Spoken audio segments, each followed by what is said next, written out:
Ladies and gentlemen, thank you for standing by. Welcome to the Medline fourth quarter and full year 2025 results conference call.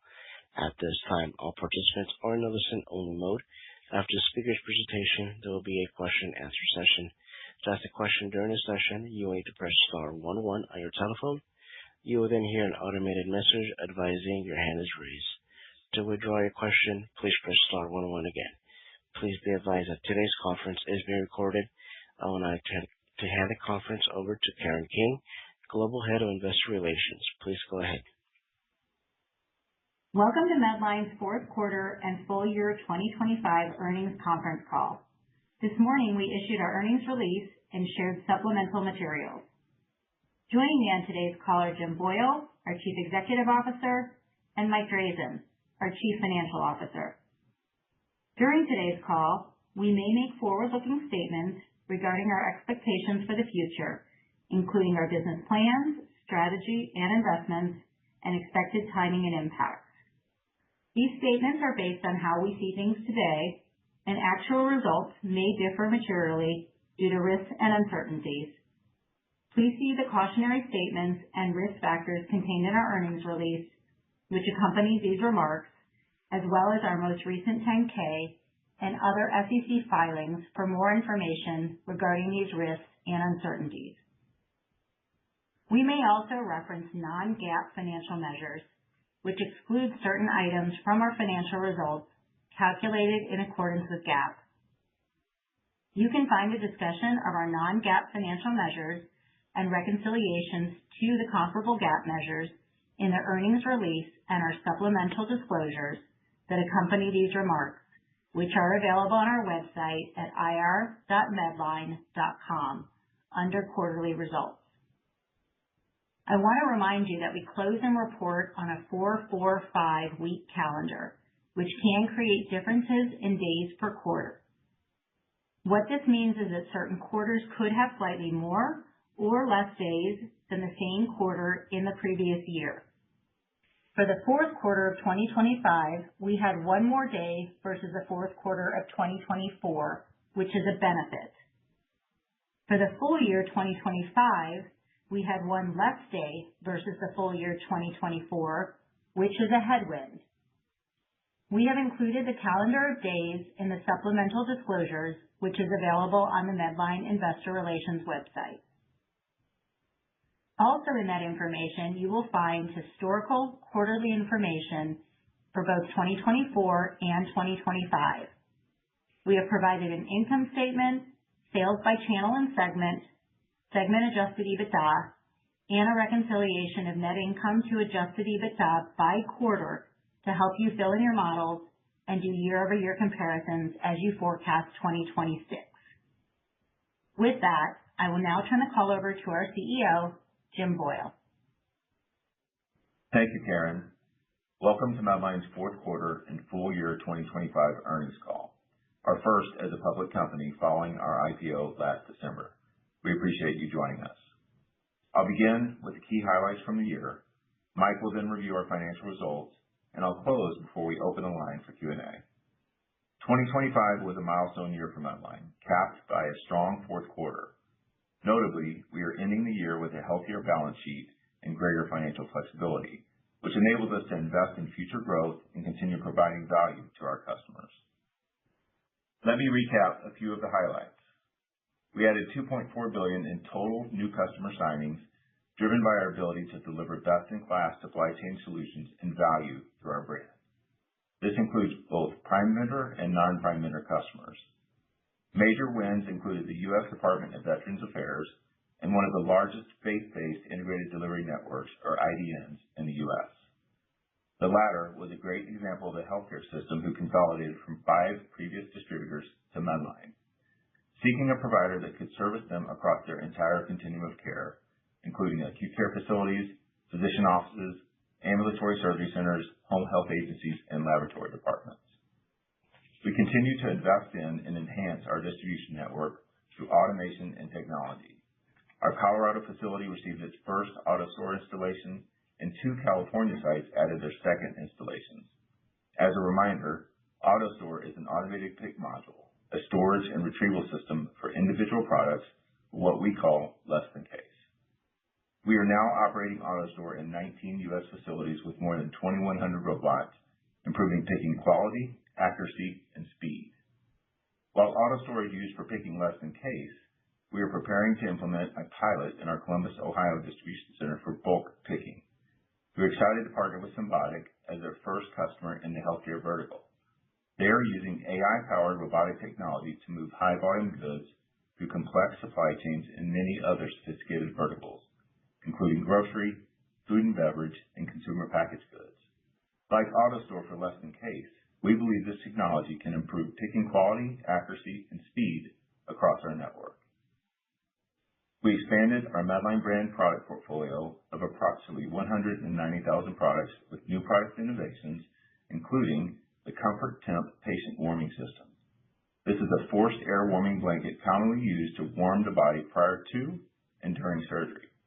Our product division, in conjunction with our sales team and our customers, identified a need and designed the product to address limitations in existing solutions that make the unit easier for clinicians to position. Earlier in the year, we announced an AI-based collaboration with Microsoft called Empower. Empower is a digital supply chain control tower our prime vendor customers will be able to access to automate and streamline workflow processes for things like inventory stabilization, forecasting, product substitutions, and approvals. The system is designed to prioritize areas at risk of supply chain disruptions before they happen and suggest product substitutions automating the workflow. We are piloting Empower with multiple health systems and plan to begin a broader customer rollout starting mid-year.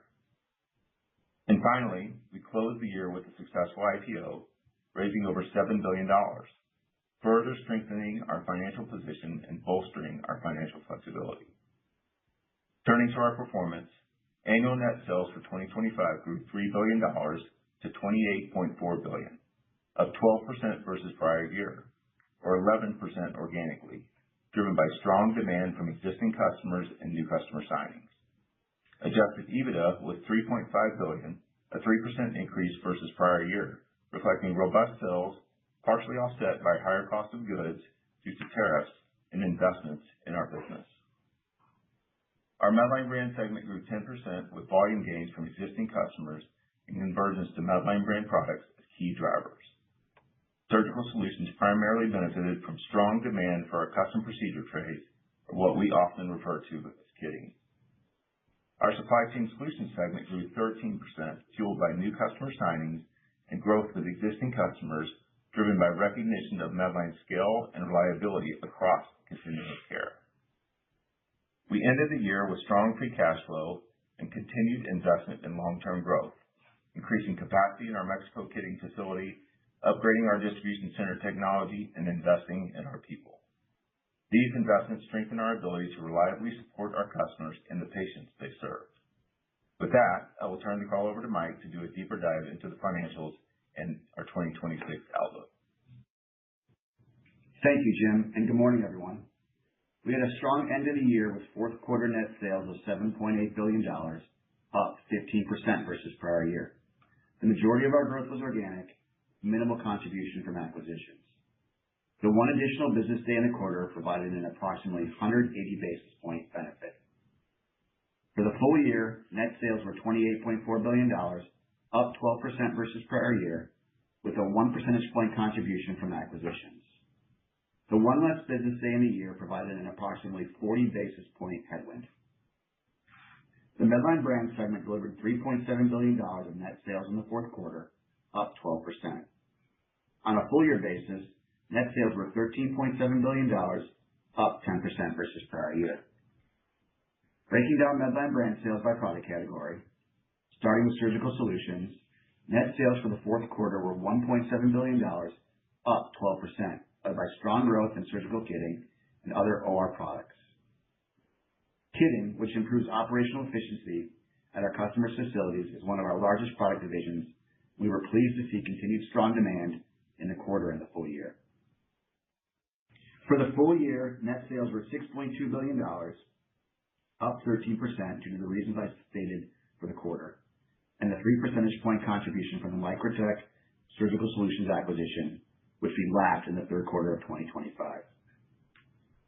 Frontline Care net sales for the fourth quarter reached $1.8 billion, up 11%, with strong volume in personal care, home medical equipment, Ready Care, including the Coloplast Skincare acquisition, and wound care, which benefited from Medline brand conversions.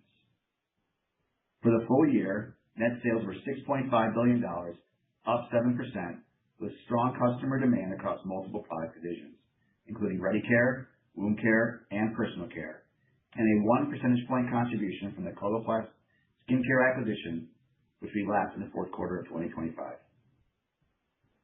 Lab and Diagnostics generated net sales in the fourth quarter of $289 million, up 12%, driven by existing customer demand and new customer implementations. This was one of our largest years of lab signings, which were part of the $2.4 billion in new customer signings Jim mentioned earlier, driving strong growth and share gains. For the full year, net sales were $1 billion, up 9%, driven by volume growth in laboratory products with both existing and new customers. Transitioning to Supply Chain Solutions, the segment delivered $4.1 billion in the fourth quarter, up 18%, supported by new customer implementations and existing customer growth. The full year, net sales were $14.7 billion, up 13%, creating efficiencies of scale, operating leverage, and opportunity for Medline brand conversion. Moving to sales by channel, U.S. acute care grew 16% in the fourth quarter to $5.3 billion and 12% for the full year to $19.5 billion, driven by growth with new prime vendor customers and solid same-store sales growth due to strong utilization and procedure volumes at our customers' facilities. U.S. non-acute grew 12% in the fourth quarter to $1.9 billion and 11% for the full year to $7 billion, supported by strong existing customer growth and new customer signings in post-acute, which includes skilled nursing facilities, long-term care, and home health and hospice, as well as our physician offices and surgery centers. International grew 12% in the fourth quarter to $537 million and 11% for the full year to $2 billion. The strong performance was driven by volume growth in Canada and Europe. Turning to adjusted EBITDA, the fourth quarter was $805 million, roughly flat year over year. Adjusted EBITDA margin declined 160 basis points to 10% due to higher costs, including tariffs, and increased investment in headcount to support net sales growth, partially offset by higher net sales volumes. Consistent with the framework communicated at the IPO, we have continued to invest deliberately in our people and capacity to support long-term growth. Our fourth quarter adjusted EBITDA came in better than our expectations due to favorable tariff cost timing and strong sales volumes. For the full year, adjusted EBITDA was $3.5 billion, up 3% versus last year. Adjusted EBITDA margin declined 100 basis points to 12.2% due to the same reasons I cited for the quarter. In 2025, the organization did a great job of tariff mitigation, including shifting production across sourcing partners, optimizing internal manufacturing sites, and leveraging USMCA and Nairobi exemptions. We also work closely with our customers to help them navigate the evolving landscape. In August of 2025, we implemented a tariff price increase to offset a portion of the tariff burden. For the full year 2025, the net tariff impact totaled approximately $290 million, much of which was weighted to the second half of the year. This was better than the $325 million we had projected due to timing of inventory deferrals. While tariffs remain a meaningful headwind, our mitigation actions and pricing discipline demonstrate the resilience of our model. I will share more in a few minutes on both the overall impact and the estimated tariff burden in 2026. We generated full-year free cash flow of $1.3 billion. While cash flow was strong, it was impacted by both a net payment for legal settlements in the second quarter of 2025 and the impact from increased tariffs in the current year compared to prior year. CapEx for the full year was $447 million, which included capacity expansion in our Mexico kitting facility to support long-term demand and continued investment in our distribution centers, including the additional automation Jim talked about earlier. Cash and cash equivalents at year-end were $1.9 billion, including $1 billion from the IPO proceeds. We used $4 billion of the IPO proceeds to pay down debt, reducing net leverage from 4.9 times at the end of 2024 to 3.1 times at the end of 2025. Moving to 2026 annual guidance, we believe the strong momentum from new customer signings in 2025 will enable us to deliver another year of strong sales growth. We are guiding the full year 2026 organic sales growth in the range of 8 to 9%. Activities that could impact where we land within the range include the timing of implementation of the $2.4 billion of new customer signings, additional signings in 2026, and same-store sales growth driven by healthcare utilization and procedure volumes. Adjusted EBITDA is expected to be between $3.5 and $3.6 billion. The tariff environment continues to be fluid, particularly following last week's Supreme Court decision related to IEEPA. We are currently evaluating the impact of the ruling, are aware that new tariff rates have been implemented, and believe there is a high likelihood that additional tariff actions could take place. Consistent with our approach in April of last year, we do not intend to react immediately. Instead, we will take the time to thoughtfully assess the situation and determine the best course of action for our customers and for Medline. The adjusted EBITDA guidance of $3.5 to $3.6 billion includes an incremental $200 million tariff headwind, which reflects tariff policy prior to the Supreme Court decision. This takes into account more recently reduced rates in China and India, balanced by a shift of roughly $35 million in tariff expenses from 25 to 26 due to inventory timing. In total, we are estimating the annualized net impact of tariffs after planned mitigation strategies to be approximately $490 million. Ongoing operational investments to drive growth, the timing of Medline brand conversion, and tariff mitigation efforts are all factors that can influence our final adjusted EBITDA performance within the projected range. To help you with your modeling for full year 2026, we expect net interest expense to be between $575 and $625 million, reflecting our debt paydown from the IPO proceeds. This assumes an average interest rate of 4.8%, but does not assume any future debt refinancing or M&A, which could impact interest income generated from cash on hand. Capital expenditures are projected to be approximately $500 million as we complete the capacity expansion in our Mexico kitting facility, build 2 additional distribution centers in California and Texas, and further invest in automation. The effective tax rate is expected to be between 17.5 and 19.5%. Tax distributions to NCI, or non-controlling interest holders in Medline Holdings LP, our limited partnership, are expected to be in the range of $250 to $350 million. Both the effective tax rate and the tax distribution estimate are based on our current ownership, in which 60% of the partnership income is allocated to Medline Inc., the publicly traded company. It does not reflect the impact of any future changes to ownership upon sponsor sell downs. To provide for comparability purposes, if Medline Inc. was 100% structured as a C corporation, the estimated tax rate would be between 24 to 26%. While the company has recorded a $3.5 billion TRA for tax receivable agreement liability as of year-end 2025, we do not expect to make our first payment until early 2027 as permitted under the TRA.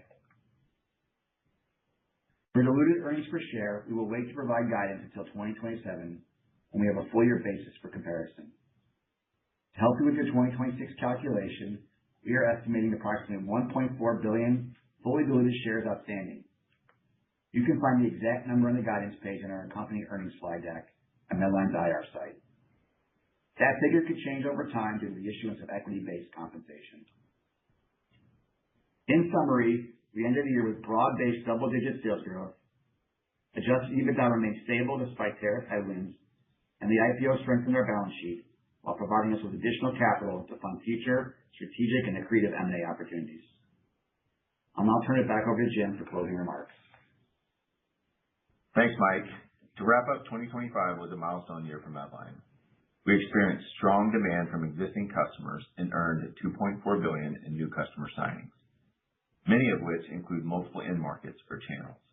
We're excited about our continued investments in partnerships like Empower and technology in our distribution centers in manufacturing capacity and in our people.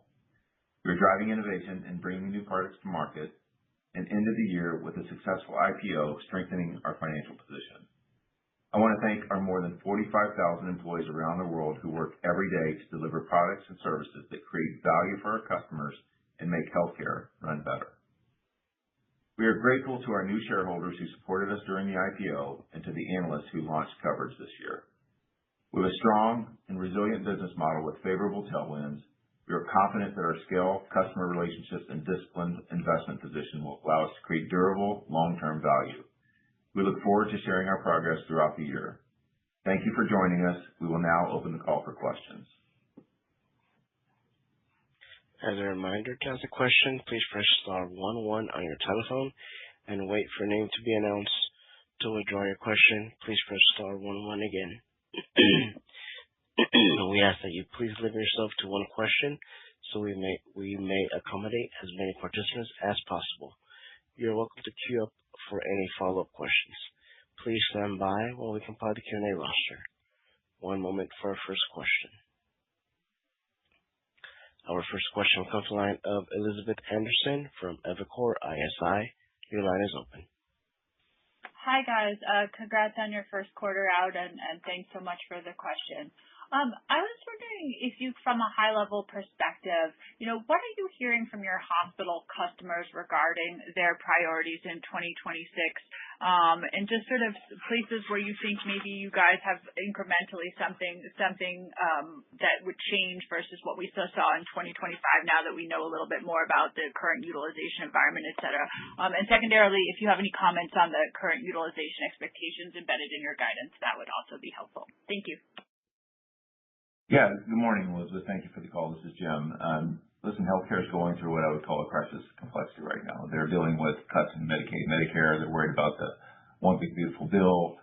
They're concerned about what's happening with the Affordable Care Act. So first and foremost, they're looking at creating stabilization around their reimbursement profile and mitigating kind of risk in the future as it relates to that. And they're looking for a value player in the marketplace, and we fit directly within that, being the lowest cost provider in healthcare. So our job is to be in the boat with our customers, looking for ways to serve them as it relates to their long-term financial viability by driving value. Second, I think you're going to see an acceleration and consolidation in healthcare, with healthcare shifting outside of the four walls of the hospital and going to those non-acute settings. Think about your higher-level surgical procedures like your hips and your total knees moving to surgery centers. They're going to start acquiring the surgery centers and redeploying really that mode of care to the non-acute segment. And I think you're going to see an expansion and consolidation in physician offices. So how are they navigating that to make sure that they create the best network to deliver the best care at the best value? Medline is the only provider in healthcare that serves all points across the continuum of care. And then finally, they're looking for resilience as it relates to supply chain partners. Supply chain and really cost of goods sold from a supply perspective is the second largest expense on their budget, second to people. And they want resilient, sustainable supply chain partners that can deliver value, get the right product to the right place at the right time at the lowest cost on a consistent basis. And we fit directly within that. As it relates to really volumes, I think we're going to see a little bit of slowness with really the cuts in Medicare, Medicaid, what's happening with One Big Beautiful Bill. It's not going to disappear from a growth perspective, but it might soften a little bit going into this year as they understand what's going on. Mike, if you want to answer. Yeah. So, hi, Elizabeth. Thanks for the question. So if you think about it from our guidance perspective, we are still providing a pretty strong guide for 2026, 8 to 9% organic growth on the top line. That growth is made up of really two components, both new signings from our $2.4 billion that we signed in 2025, plus new signings in 2026, along with some same-store sales growth. We expect same-store sales growth to remain strong, albeit to Jim's point, we do expect it to moderate a little bit relative to 2025, given the OBBA and the ACA and Medicare impacts. Great. Thank you very much. One moment for our next question. Our next question will come from the line of David Roman from Goldman Sachs. Your line is open. Thank you. Good morning, everyone, and appreciate very much Karen, Patrick, and the team's preparation of all the supplemental materials in your first quarter here, post-IPO, very helpful detail. Maybe we could just jump in a little bit as this is your first quarter, and Mike and Jim, maybe just walk us through a little bit kind of your philosophy in constructing the guidance. What are some of the puts and takes that you considered when creating the outlook? I know you've had a long track record of growth, but now as you move into the domain as a public company, your thought process in putting together the forward outlook here, both from an end market and Medline perspective, and then maybe if any help you can give us on how to think about just the cadence of earnings and revenue throughout 2026, and especially given the tariff impact increasing year-over-year. Thanks, David. Lots to unpack there, but I'll try to cover it. So if you think about our guidance for 2026, we provided you with what we believe is a realistic set of projections that we believe confidently we can achieve.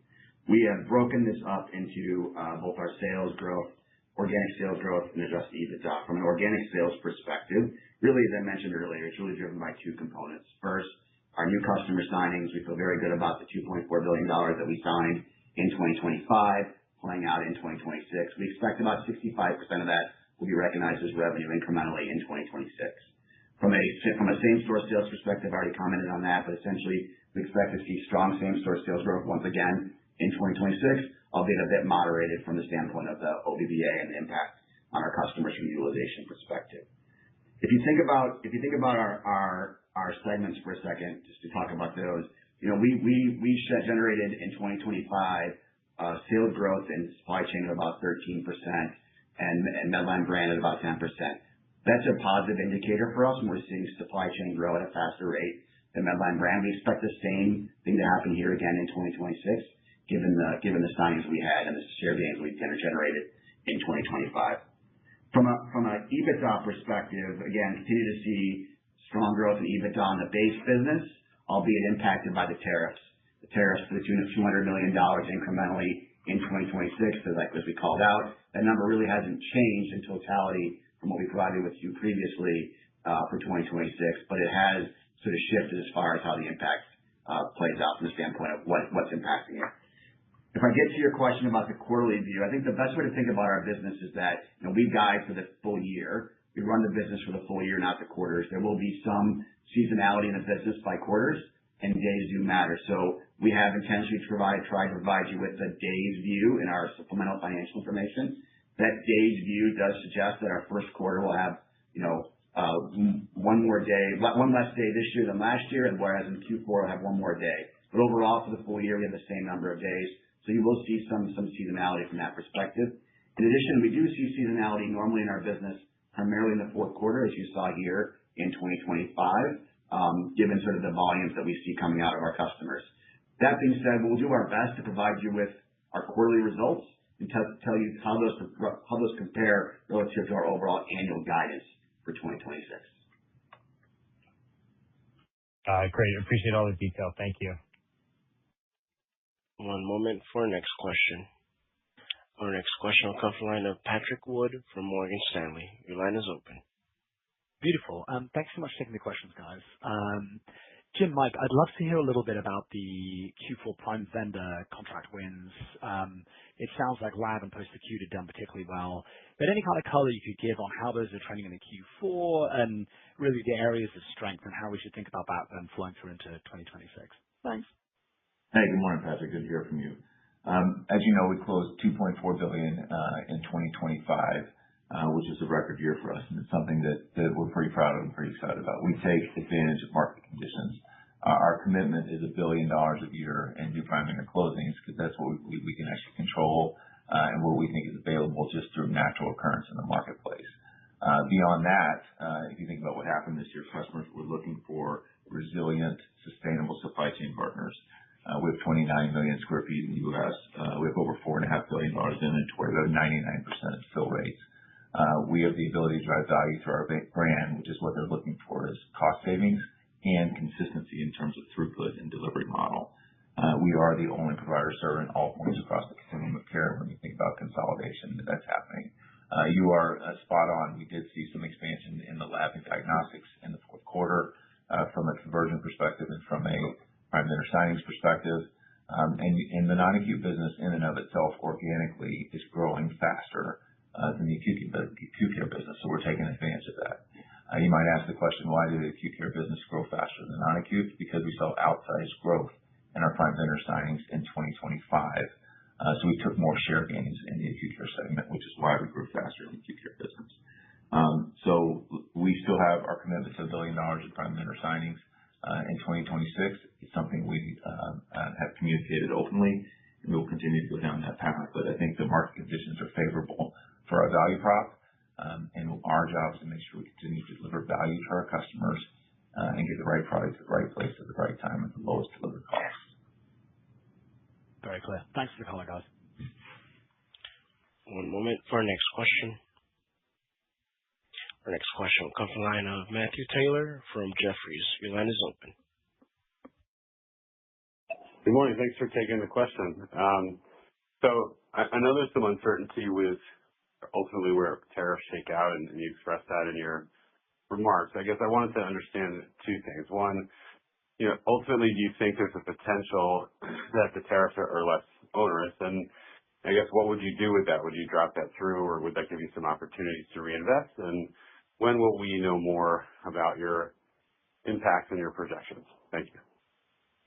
Hey, Matt, thanks for the question. So, yeah, I mean, there is a bit of uncertainty right now as it relates to tariffs. It feels like we're back in April of 2025 all over again. I think, in our process here, we're not going to react until we have a better understanding of what is going to happen, just like we did back in 2025. We obviously have a playbook in place that we've implemented over the past many, many years.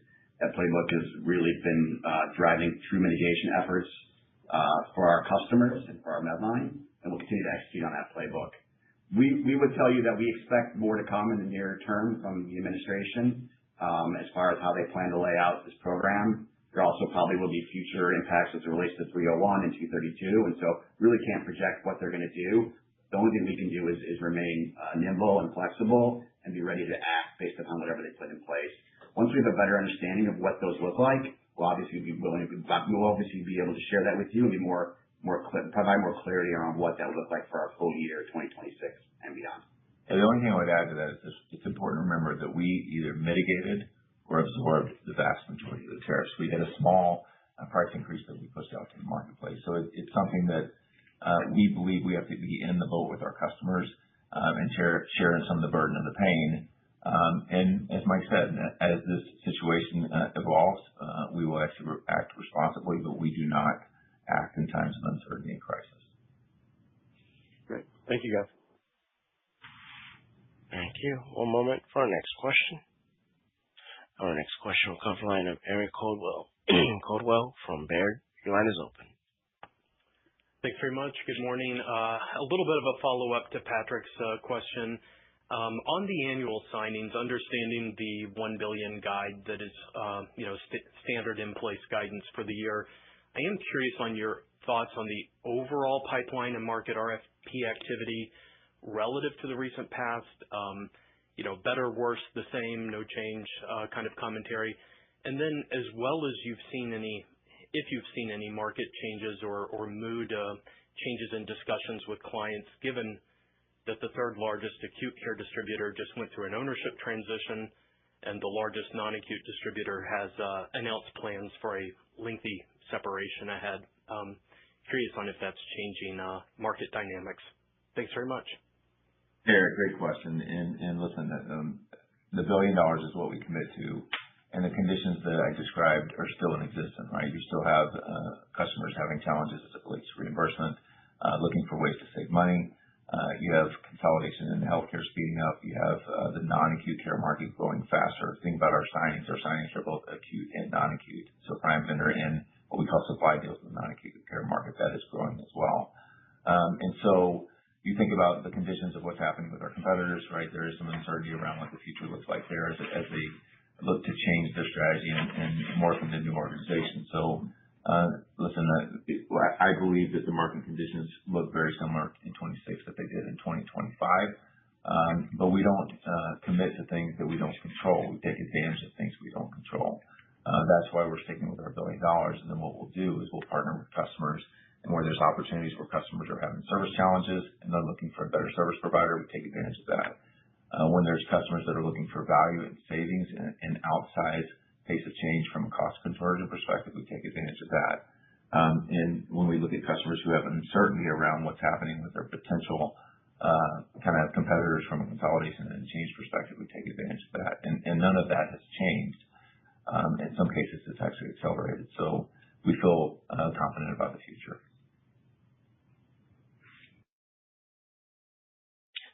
Thank you. One moment for our next question. Our next question will come from the line of Andrew Obin from Bank of America. Your line is open. Yes, good morning. How are you? Good. Congratulations on the first call. Yeah, just a question on the timing of the tariff impact. I think you said on the call that it's $290 million this quarter versus $325 projected, and I think for next year you said $490 million. So I just want to understand if there was any sort of shift of the tariff impact into 26, because the 25 number seems to be $35 million lower, but 26 is broadly in line with what you were telegraphing before. Just want to understand where this $35 million of EBITDA goes. Thank you. Yeah, thanks, Andrew. So we originally had called out through the IPO process we thought we'd be impacted to the tune of $325 million in 2025 from the tariff impact. We actually ended the year at $290 million, $35 million less than we expected. That really just a timing matter. It's capitalized on our inventory. Will be recognized as a tariff burden in 2026. So it's just shifting $35 million from 25 to 26. That being said, under the old regime prior to the Supreme Court ruling, they did reduce China and India's tariff rates. That also impacted us favorably to the tune of about $35 million.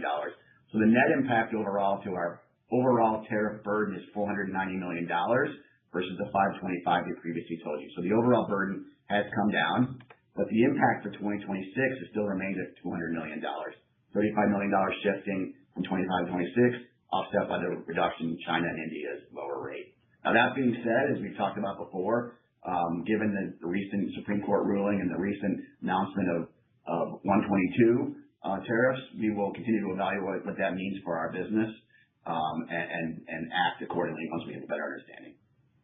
Oh, that's great. Thank you. But it's this $35 million, does it show up in first quarter, or is it pretty smooth over the next year?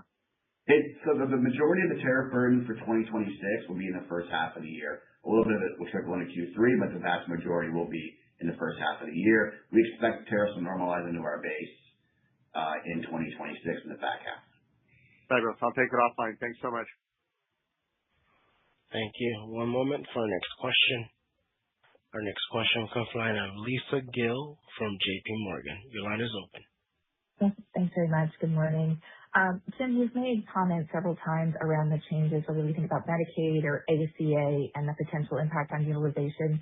Can you talk about what you've seen here in the first part of 26? Has there been an impact on utilization? And then secondly, can you just spend a few minutes talking about potential Medline product areas of expansion? Do you see anything that's particularly ripe for share gains as we move into 26? Good morning, Lisa. Good to hear from you. Listen, there's no change to date as it relates to utilization. We're just giving a cautious view of the future and what we think could happen depending on what the overall impact is. If you want to know the number one area that I think it will create a challenge is community or rural health.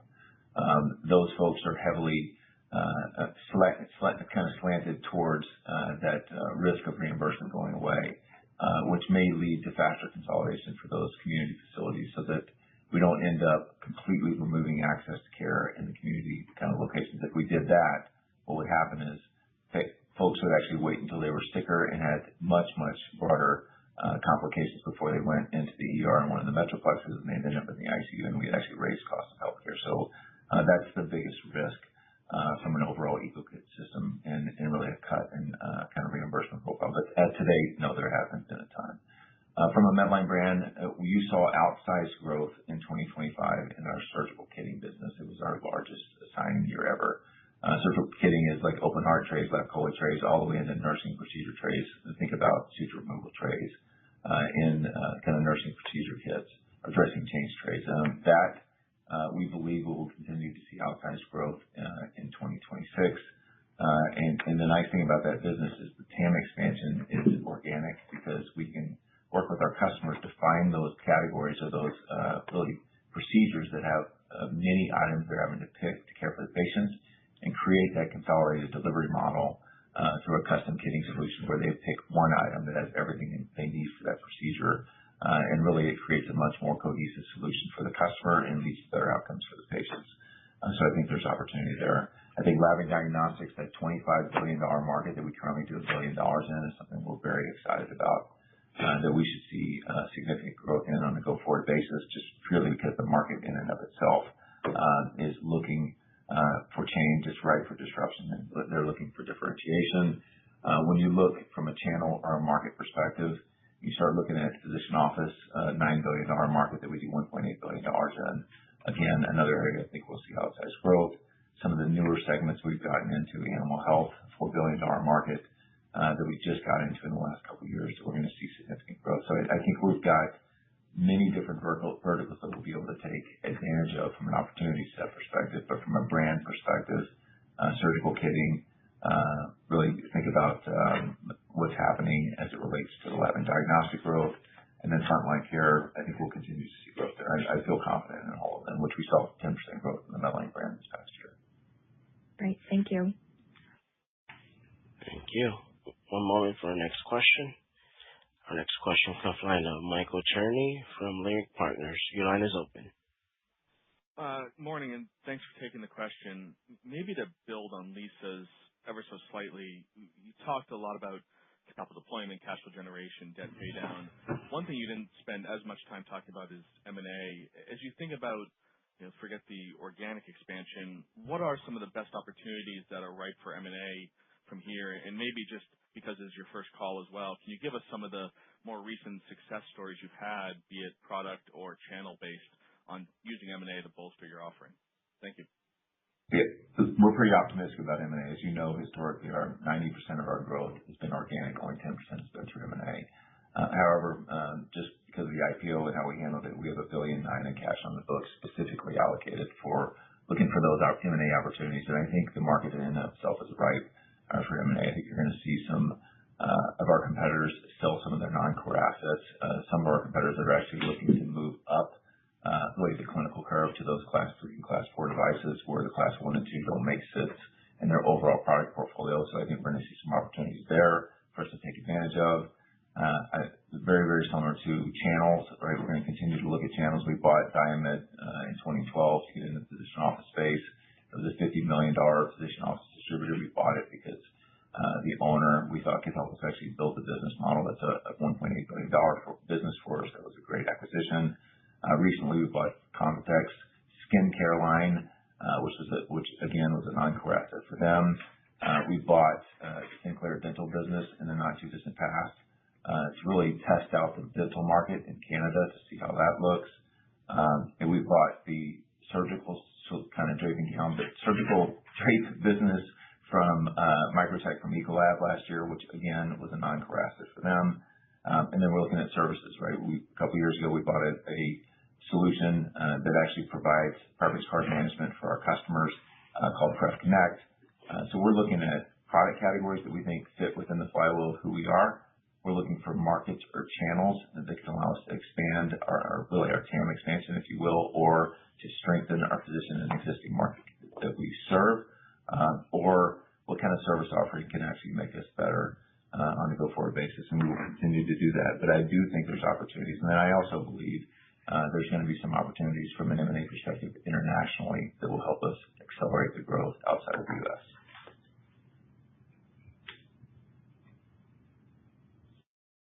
Thank you. One moment for our next question. Our next question will come from the line of Patrick Donnelly from Citi. Your line is open. Hey, guys. Thanks for taking the questions. Mike, it might be one for you. Just you touched a little bit on some of the pricing strategies around tariffs. We'd love if you could just expand a little more how you're approaching the pricing side, where you're looking to be strategic in terms of passing some of that along. Is that still an upside lever as we go through the year? Would be helpful just to talk through the pricing strategy a bit, particularly on the tariff side. Thank you, guys. Yeah, sure. Hi, Patrick.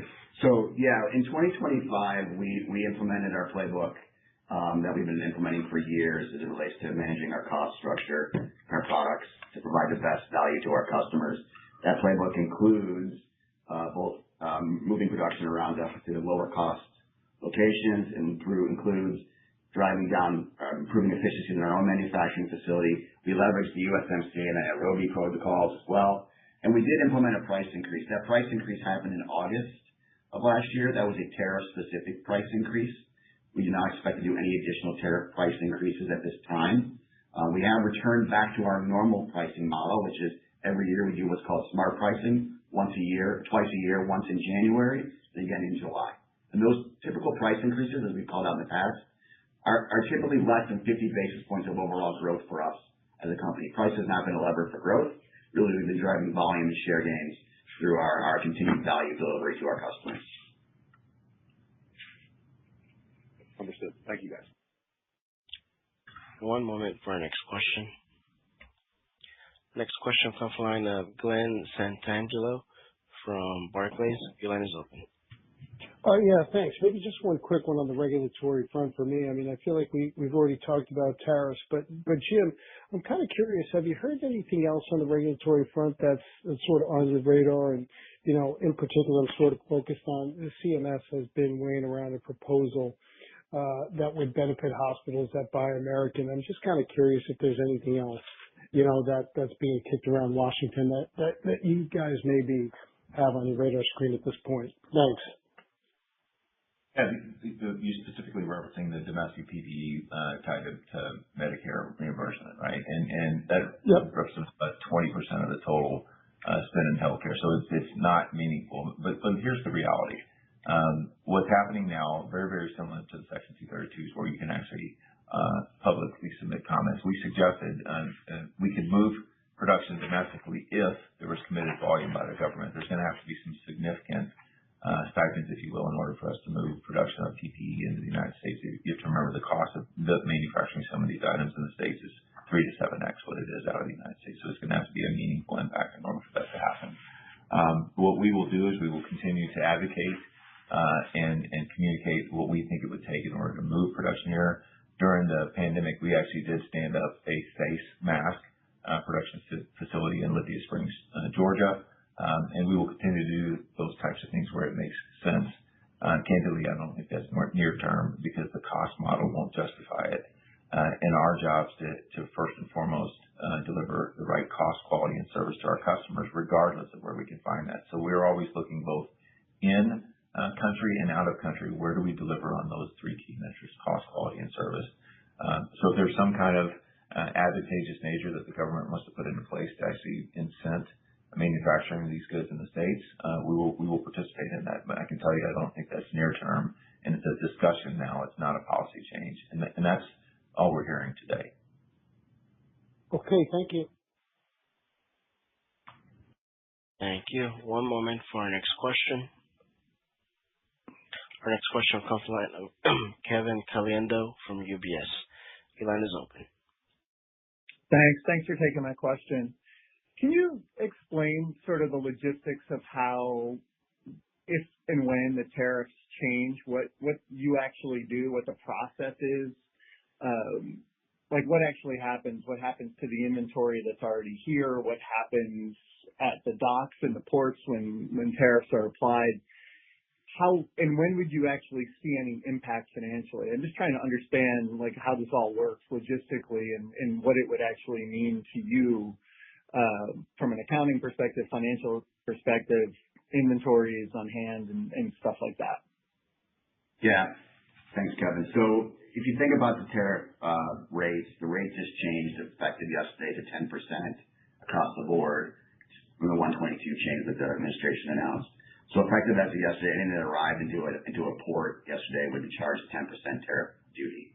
Prior to that, anything that was already in our inventory would be in our inventory and capitalized at the higher tariff rate.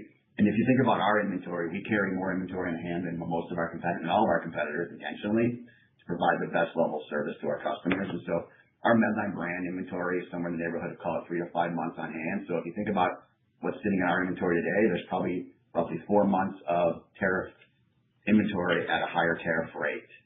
So it takes time for that to bleed off of our inventory, which is why you see the timing impacts I talked about in 2025. flow into 2026. So even if the tariff rate were to change to 10% yesterday, which it did, you would still see us be impacted in our cost of goods by the higher tariff burden for the next, call it 4 to 5 months into our P&L. Thank you. One moment for our next question. Your next question will come from the line of Charles Rhyee from TD Cowen. Your line is open. Yeah, great. Thanks for taking the question. Maybe just a clarification there, Mike, on tariffs real quick first.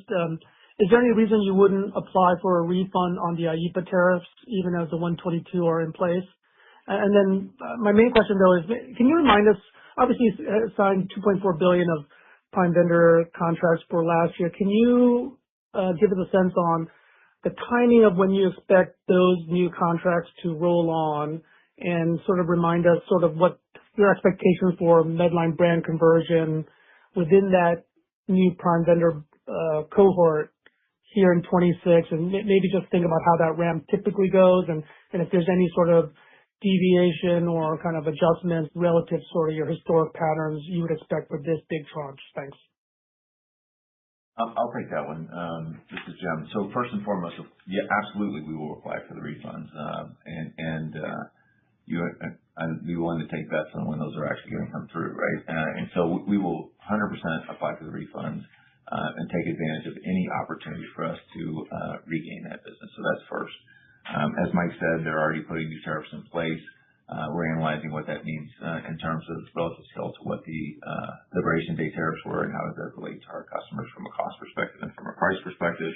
As it relates to the $2.4 billion in prime vendor signings, 25% of that revenue was realized in 2025. You'll see roughly 65% realized in 2026 and 15% of that realized in 2027 from a throughput perspective. From a Medline brand, the way the Medline brand normally works, when we sign a new prime vendor customer, we already have 10% of the business in our brand. And when you think about the kind of the conversion curve, day one is 90% other people's products.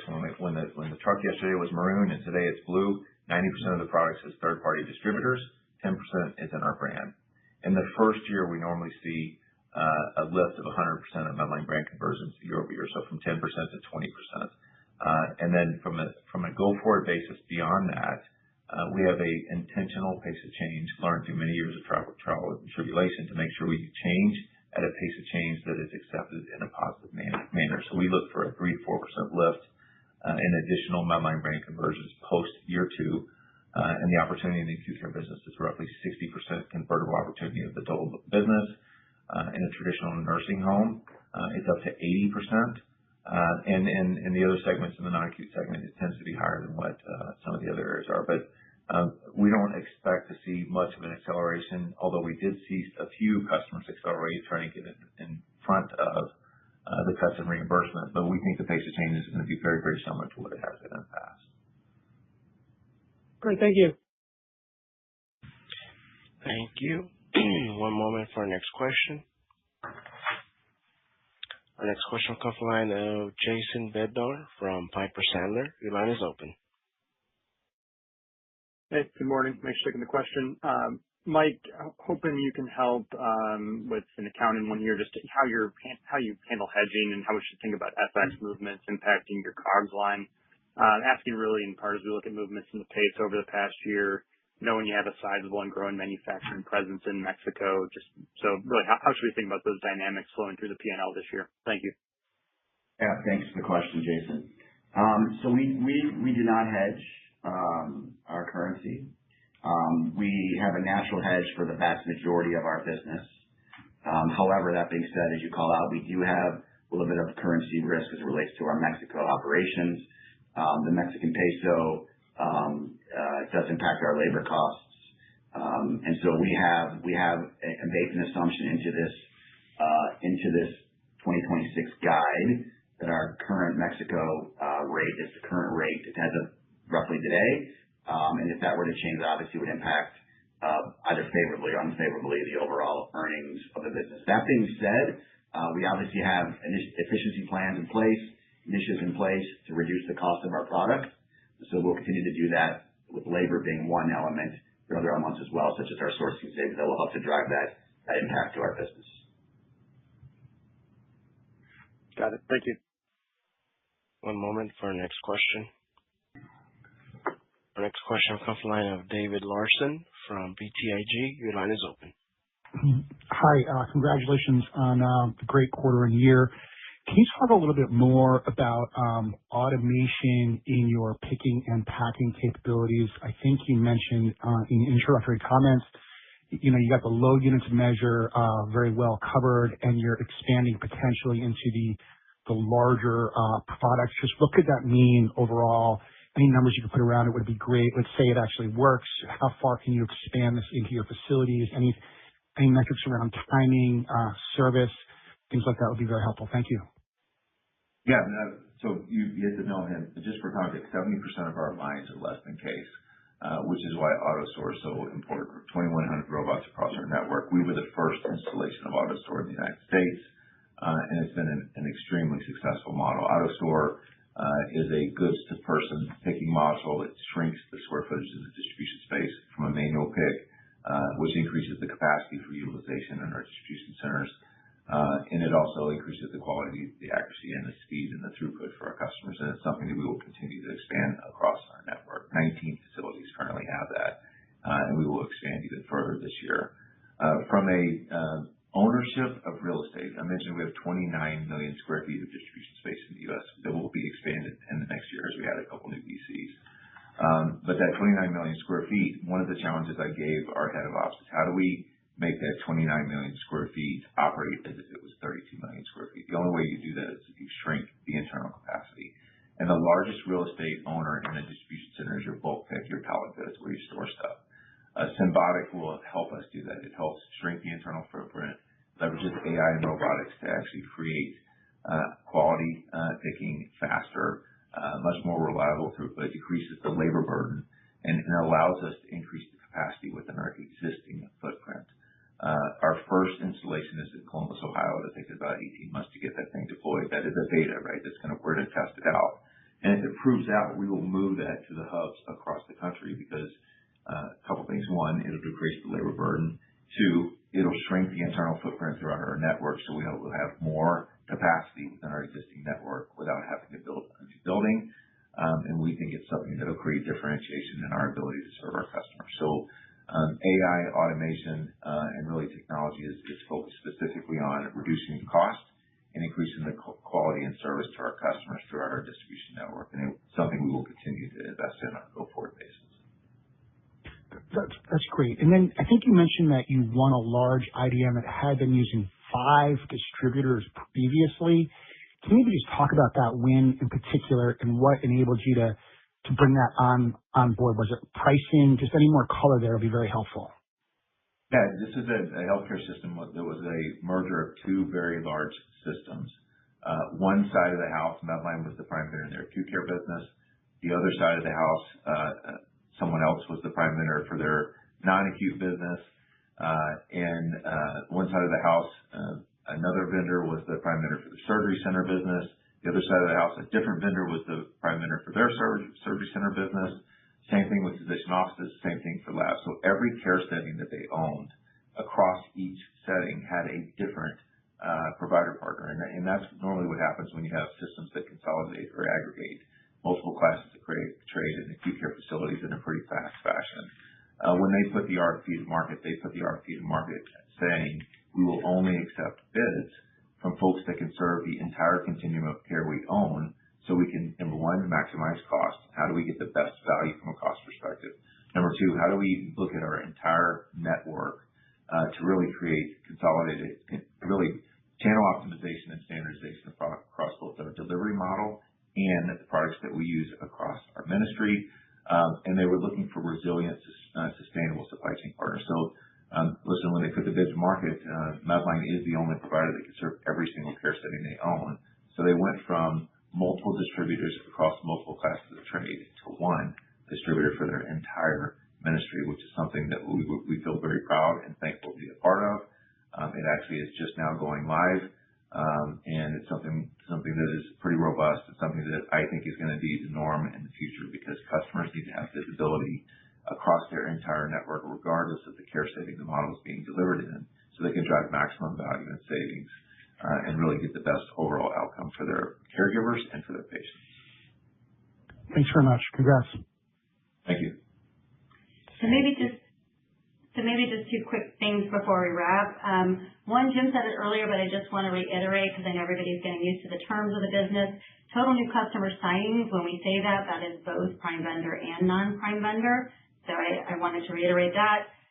Second thing is thank you to the analysts for actually keeping your questions shorter so that more people had a chance to ask. We appreciate that as well. And for those that did not get a question in, we look forward to speaking with you after the call. So thanks everybody for joining. Thank you very much. We appreciate it.